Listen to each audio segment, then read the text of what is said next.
जय चौथ माता, जय गणेशाय नमः। भक्तजनों, आज हम आपको सुनाने जा रहे हैं चौथ माता की व्रत कथा। चौथ माता की कथा अवश्य करनी चाहिए, क्योंकि इस कथा के सुनने मात्र से ही भक्तों के जीवन की रक्षा होती है एवं सुख शांति, धन दौलत, यश, सौभाग्य इत्यादि की प्राप्ति होती है। तो भक्तजनों, व्रत करने के बाद आप इस कथा को अवश्य सुने और अपने परिवार को भी सुनाएं, ताकि सबको चौथ माता व गणेश जी का आशीर्वाद प्राप्त हो। तो आइए भक्तजनों, सप्रेम कथा का स्मरण करते हैं। भक्तों, वीडियो को लाइक शेयर अवश्य करना, चैनल भी सब्सक्राइब कर लेना, आपका बहुत धन्यवाद होगा। जय श्री गणेश। आइए शुरू करते हैं। एक सेठ सेठानी थे। उनके एक बेटा और बहू थे। बहू सबको भोजन करा के फिर स्वयं भोजन कराती थी। एक पड़ोसन ऐसी भी थी जो रोज पूछती थी कि बहू आज आपने क्या बनाया है। बहू कहती ठंडो बाशी। एक दिन उसके पति ने ऐसा सुनकर विचार किया कि आज तो पकवान बनवाए जाएं, फिर देखते हैं हमारी पत्नी क्या कहती है।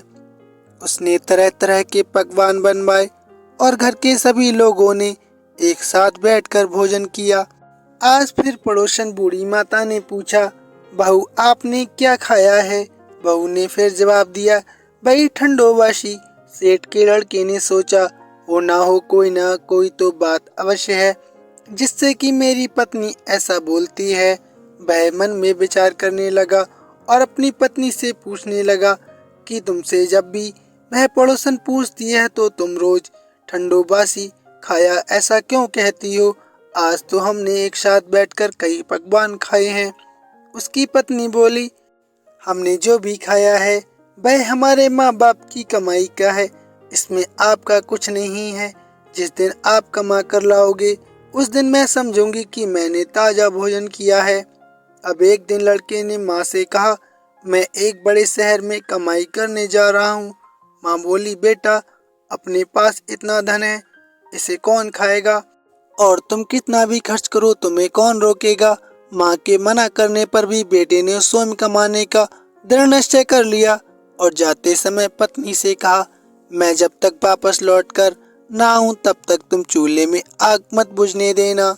एक दिन चूल्हे की आग बुझ गई तो वह मन ही मन घबराने लगी, कहीं मेरे पति पर संकट तो नहीं आन पड़ा।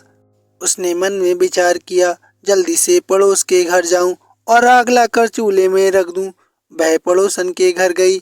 उसने देखा पड़ोसन चौथ माता का व्रत पूजन कर रही थी। पड़ोसन ने कहा, थोड़ी देर में आकर ले जाना। बहू ने पड़ोसन से पूछा, आप ये व्रत क्यों करती हैं, इसके करने से क्या फल मिलता है और ये क्यों जरूरी है। पड़ोसन ने कहा, ये चौथ माता का व्रत है, इसके करने से अन्न, लक्ष्मी और आपकी मनोकामना अवश्य पूर्ण होती है। अब बहू भी चौथ माता का व्रत करने लगी। दीवार पर चौथ माता बनाई। उस दिन घी गुड़ का चूरमा बनाकर रात्रि को चंद्रमा को अर्घ्य देकर भोजन करती। ऐसा करते करते बहुत दिन हो गए। चौथ माता ने उस बहू के पति को सपना दिया और कहा, साहूकार का बेटा तू जागा है या सोया है, तेरी पत्नी तुझे बहुत याद कर रही है। घर जा उसकी चिंता मिटा। तू दुकान खोलकर कंकु केसर का पागल्य बनाकर बैठ जाना। आज तेरा हिसाब किताब सारा चुकता हो जाएगा। अब तो चौथ माता ने जैसा कहा था वैसा ही हुआ। उसने घर जाने की तैयारी की और गाड़ी भर के धन दौलत लेकर चल दिया। रास्ते में एक बड़ा सा काला नाग फन फैलाए बैठ गया और कहने लगा, आज तो मैं तुझे अवश्य ढसूंगा, छोड़ूंगा नहीं।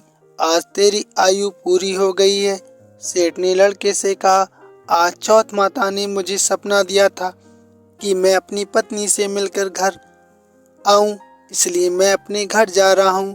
वहाँ मेरी पत्नी मेरी बहुत चिंता कर रही है। मैं उससे मिलकर जरूर आऊंगा, तब तुम मुझे ढस लेना।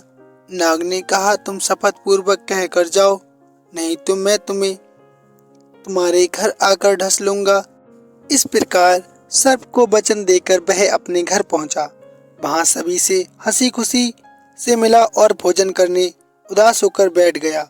उसकी पत्नी ने उदास होने का कारण पूछा तो पति ने काले नाग वाली बात बताते हुए कहा, यदि मैं उसके पास नहीं जाऊंगा तो वह घर आकर मुझे ढस लेगा। पत्नी बहुत चतुर थी। उसने कहा कि आप घबराओ नहीं, लेट जाओ, मैं एक उपाय करती हूँ।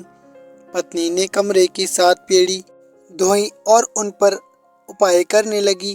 पहली पेड़ी पर रेत, दूसरी पर इत्र, तीसरी पर गुलाल, चौथी पर फूल एवं 5वीं पर लड्डू पेड़ा, व छठी पर गादी गलीचा और 7वीं पेड़ी पर दूध का कटोरा भरकर रख दिया। इस प्रकार वह 7 पेड़ी सजाकर बैठ गई। आधी रात होते ही नाग आकर पेड़ी चढ़ने लगा।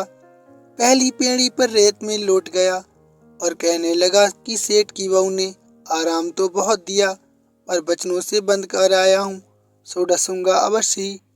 इसी प्रकार 7 पेड़ियों पर नाग आराम करता हुआ और कहता हुआ कि ढसूंगा जरूर कमरे में जाने ही वाला था कि चौथ माता ने विचार किया, मैं इसे नहीं बचाऊंगी तो संसार में धर्म कर्म और व्रत पूजन को कौन मानेगा। अब तो गणेश जी, चंद्रमा जी और चौथ माता ने उसे बचाने का विचार किया। चंद्रमा जी ने उजाला किया, चौथ माता ढाल बनी और गणेश जी ने तलवार लेकर नाग को मार दिया और ढाल से ढक दिया। अब बहू भी थकी हारी सो गई। दिन उगा तो लोग बेटे से मिलने आए, परंतु बेटा बहू तो उठे ही नहीं थे। बहुत देर हो गई थी तो माँ को चिंता होने लगी। फिर माँ उन्हें उठाने गई। माँ ने 7 पेड़ियों पर जो कुछ देखा उसे देखकर वह घबराई और बेटा बहू को जोर से आवाज लगाई। बेटा बहू उठे तो देखा कि एक ढाल तलवार वहां पड़ी है। अब ढाल उठाई तो वही काला नाग मरा हुआ पड़ा है। बेटा बहू ने सोचा कि आज तो धर्म कर्म ही आड़े आए, जो भगवान गणेश जी और चौथ माता ने अपनी रक्षा की। हे चौथ माता, आपने जैसे सेठ की बहू की रक्षा की, हे गणेश जी, आपने जैसे उनकी रक्षा की वैसी हम सबकी रक्षा करियो। बोलो चौथ माता की जय। प्रेम से बोलो जय गणेश महाराज।